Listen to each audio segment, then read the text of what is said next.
በነገራችን ላይ እንትን ይዞት የወጣው አፍሪካ ኮንፊደንሻል ጌታቸው ረዳን በተመለከተ በጣም ሰፊ መጣጥፍ ይዞ ወጥቷል። how uncomfortable it is ለጌታቸው ምን ያህል ከባድ እንደሆነ አሁን ያለበት ሁኔታ እና ሰን very uncomfortable ነው የሚለው። ከባድ unlikely አላይ ነው የሚለው። ለአብይ አህመድ ስር ሆኖ ጌታቸው ለመስራት በጣም የተቸገረበት የዓለም አቀፍ ማህበረሰብ ሁሉ ጭምር ጌታቸው ለማጥናትና ለመረዳት ጥረት እያደረገ እንዳለ ነው አሁን በዚህ አርቲክል ላይ መመለከተው። እንዴት ከባድ ሁኔታ ውስጥ እንዳለ በእውነቱ vulnerable ሆኗል ነው የሚለው። ተጋላጭ ሆኗል። ምክንያቱም ከነበረበት ፖለቲካል ቤዝ ከነበረው ማህበራዊ መሰረት ነቅሎ አምጥቶታል። ስለዚህ ባዶ ነው አሁን ጌታቸው አዲስ አበባ ላይ። አብይ ምንም ሊያደርገው ይችላል። በነገራችን ላይ እንደ ጌታቸው አይነት ሰዎች ላይ አብይ አሳሲኔሽን ይፈጽማል። ባይዘዌ በጥንቃቄ ነው ይሄንን ማነሳው እንዲጠነቀቅ ነው። ምክንያቱም vulnerable ናቸው። ለፖለቲካ ካርድ ይጫወትባቸዋል። ምክንያቱም ህወሓት ላይ ወጣችሁ ተናገሩ ካላቸው በኋላ ህወሓት ይሄንን አደረገ ብሎ ህዝብ ሊቀሰቅስባቸው ይጠቀማል አብይ አህመድ። እነሱን እንትን አድርጓቸው ማለት ነው። ተጋላጭ ናቸው ባይዘዌ እንደነዚህ አይነት ሰዎች። I feel sorry for him. I know choice ነው ምርጫው ነው። ግን እንደዚህ አይነት ሰዎች ፖለቲካሊ vulnerable ናቸው። የፖለቲካል ሱሳይድ በጣም ቪክቲሞች ናቸው ባይዘዌ እንደዚህ አይነት ሰዎች። ማህበራዊ መሰረት የላቸውም። መጀመሪያ ከመሰረታቸው ይነቅላቸዋል። ከመሰረታቸው ከነቀላቸው በኋላ መንቀል ብቻ አይደለም ኮንቲኒየስሊ ያጋጫቸዋል። ቫዮለንትሊ ነው የሚያጋጫቸው። ውጡ፣ ተናገሩ፣ አውግዙ፣ እንደዚህ በሉ። አሁን ክንደያ የሰጠውን እንትን እየተመለከትኩ ነበር። ይሲምስ ቴክኖክራት ነው የሚመስለው ክንደያ፣ ፖለቲከኛ አይመስለኝም። ከንግግሩ ስሰማ ሪፖርተር ላይ ያየሁት ነበር እና እዛ ላይ ሳያው ክንደያ አንኮምፎርታብል የሆነ ሁኔታ ውስጥ እንዳለ you can tell።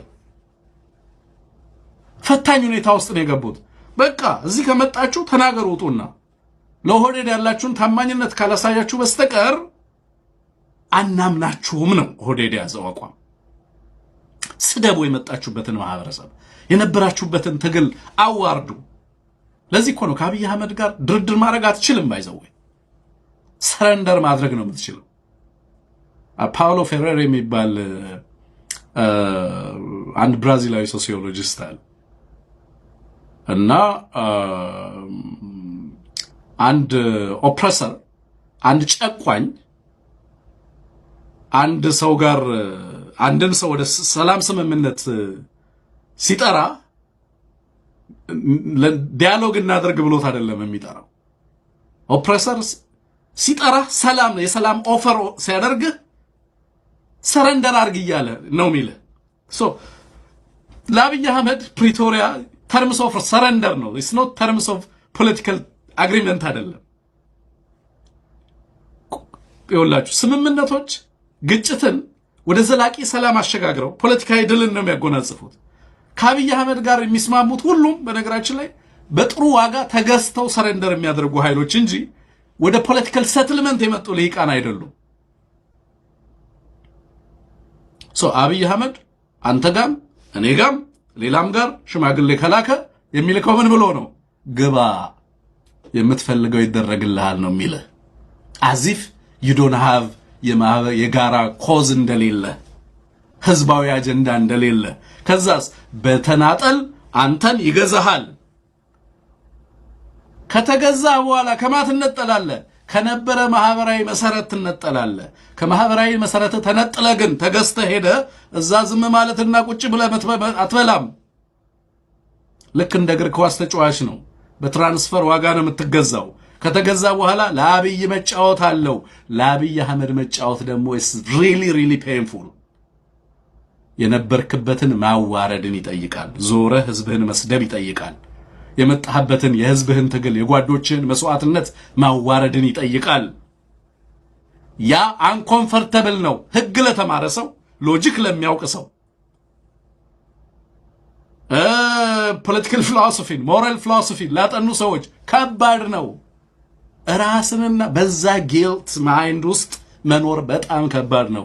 ኤንድ አፍሪካን ኮንፊደንሻል ስለ ጌታቸው ይዞት የወጣው ጽሑፍ ዛሬ ይሄንን ነው የሚነግረን። እንዴት እንደተጠቀመበት አብይ አህመድ እንዴት ቨልነራብል እንዳደረገው ይሄን ቨልነራቢሊቲ አብይ አህመድ ለሌላ ፖለቲካ ፍጆታ ሊጠቀመው ይችላል ነው የኔ መከራከሪያ። ነገ የሆነ ነገር አድርጎት አማራዎች ገሌን እንደዚህ ያደረጉት እንዳለው ልክ ሰዓረን እናምባቸውን ገደለ እናሳምነውን ገደለ። ከዛ በኋላ መጣና ደግሞ አዲስ አበባ ላይ ያሉትን ገደለ። አማራዎች መፈንቅለ መንግስት ሊያደርጉብኝ ብለው ፌደራል ላይ መጣው አለ። መፈንቅለ መንግስት ሊያደርጉ ፊልድ ማርሻሉን የዛኔ እንኳን ፊልድ ማርሻል አልነበረም ጀነራሉን ገደሉት ብሎ ሰዓረንም አብሮ መስዋዕት አድርጎ አቀረበው። ጌታቸውን ልክ ሪሜምበር አማራ ክልል የገደለውን ባለስልጣን ስሙን አስታውሱኝ። ደብረ ብርሃን ቤተሰብ ጠይቆ ሲመጣ አብይ አህመድ የገደለው ባለስልጣን ማን ነው ስሙ? ጻፉልኝ ስሙን። ሸዋ ላይ የተገደለው ማለት ነው። አማራ ክልል ለመግባት አብይ አህመድ እንደ ፕሪቴክስት ነው የተጠቀመው። ዝም ብሎ ከመግባት ባለስልጣናቶችን ሃይ ሌቭል አሳሲኔሽን እያደረገ ነው ፋኖ አለና እሱን ገሎ ገባ። እሱ ትንሽ ነቃ ብሎ መናገር ጀምሮ ነበር። አማራውንም መናገር ገልመጥ ማድረግ ጀምሮ ነበር። ያው እንግዲህ በተሰው ጓዶች የአማራ ልጆች ላይ መናገር ትክክል ነው ብዬ አላስብም። ላይክ ምንም እንኳን ላይክ ብዙ የምንጠየፋቸው ነገሮች ቢኖሩም ይናገር የነበራቸው ነገሮች መጀመሪያ ከማህበረሰቡ ነጥሎታል። ስደብ እያለው ፋኖን ስደብ፣ ህዝቡን ስደብ፣ ውጣ፣ ፌደራል ላይ ያመጣሃለው፣ ክልሉን አንተ ቀጣዩ የክልሉ ፕሬዝዳንት አንተ ነህ ብሎ ተነግሮታል። ባይዘው የክልሉ ፕሬዝዳንት እናንተ ሸዋ ትጨቆናላችሁ። አማራ ክልል ውስጥ እኮ መቼ ነው የክልል ፕሬዝዳንት የምትሆኑት?